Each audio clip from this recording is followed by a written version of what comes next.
안녕하십니까. 계명대학교 동산병원 정형외과 어깨지킴이 김두한입니다. 팔꿈치 관절에도 조심 안 하면 문제가 생길 수 있는 신경이 많이 분포되어 있나요?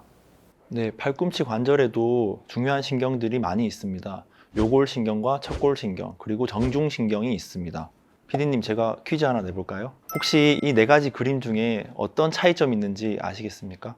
글쎄요, 잘 모르겠는데요. 차이점이 있을까요? 이 네 가지 그림 모두 머리를 베고 자는 팔의 위치가 모두 다릅니다. 두 번째 그림이 팔꿈치 바깥쪽을 베고 누운 자세인데요. 이 자세 때 요골신경이 압박될 수가 있습니다. 어떤 증상이 있으면 요골신경에 좀 문제가 있나 의심해 볼 수 있을까요? 신경에 문제가 있으면 기본적으로 저림, 통증과 마비 증상이 나타납니다. 그 중에서도 요골관 증후군이라는 신경마비 증상이 있는데요. 이것을 이해하기 위해서는 요골신경의 주행을 아시는 것이 중요합니다. 요골신경은 팔꿈치 바깥쪽을 지나오면서 두 가지로 나눠지게 됩니다. 이때 한 가지는 깊숙이 진행을 하고 한 가지는 얕게 진행을 합니다. 이 근처에 근막과 신경, 혈관들이 많이 지나가는데요. 어떤 이유에서든지 그쪽에 문제가 생기면 팔에 모호한 통증이라든지 눌렀을 때 아픈 압통이 생길 수가 있습니다. 그런 질환을 요골관 증후군이라고 합니다. 요골관 증후군 외에도 요골신경에 발생하는 질환이 있을까요? 후골간 신경 증후군이라고 하는 질환이 요골관 증후군과 비슷합니다. 후골간 신경은 나눠지면서 깊이 들어가는 신경인데요. 이것은 감각보다는 근육을 움직이는 운동신경입니다. 따라서 이 신경이 종양이 생기든 물혹이 생기든 골절 이후에 신경이 다치게 되면 근육에 문제가 생기게 됩니다. 그 중에서도 손가락을 펴는 힘이 약해지게 되는데요. 만약에 손목을 펴는 힘까지 약해지게 된다면 그 부위보다는 오히려 더 팔꿈치 위쪽에 신경에 문제가 있는 것을 의심해 봐야 합니다. 팔꿈치 신경 중에 정중신경에 이상이 생기는 정중신경 포착 증후군에 대해서도 알고 싶습니다.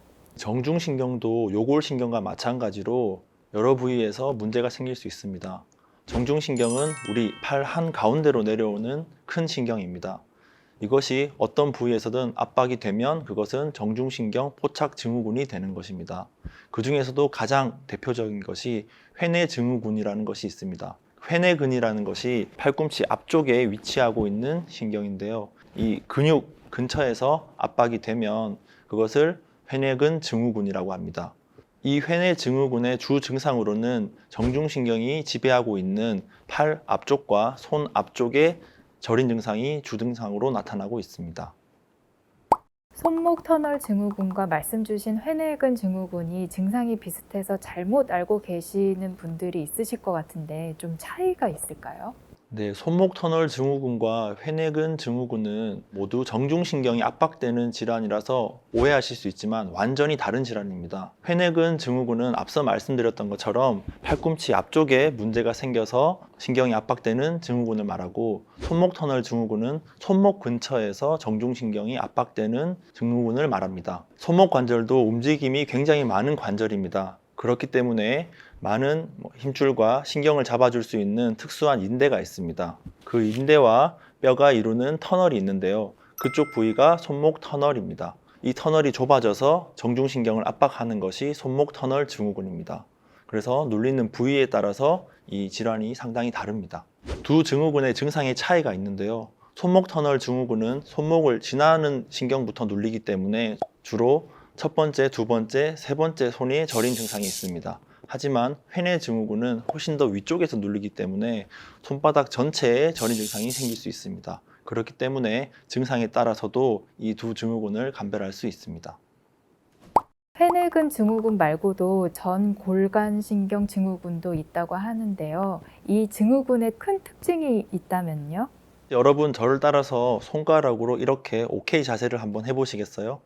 네, 이렇게. 다들 큰 무리 없이 잘 하시기 때문에 이 오케이 자세를 하는 것이 별것 아닌 것으로 생각하실 수 있습니다. 하지만 이 자세를 취하는 것만으로도 정중신경의 기능을 알 수 있는 테스트입니다. 전골간신경도 이 요골신경에서 나왔던 후골간신경처럼 정중신경의 운동을 담당하는 신경입니다. 그 중에서도 첫 번째와 두 번째 손가락을 굴곡하는 근육을 담당하고 있습니다. 만약에 전골간신경에 문제가 생긴다면 이렇게 구부려서 동그라미를 만들 수 없고 펴서 이렇게 붙이는 동작밖에 할 수가 없습니다.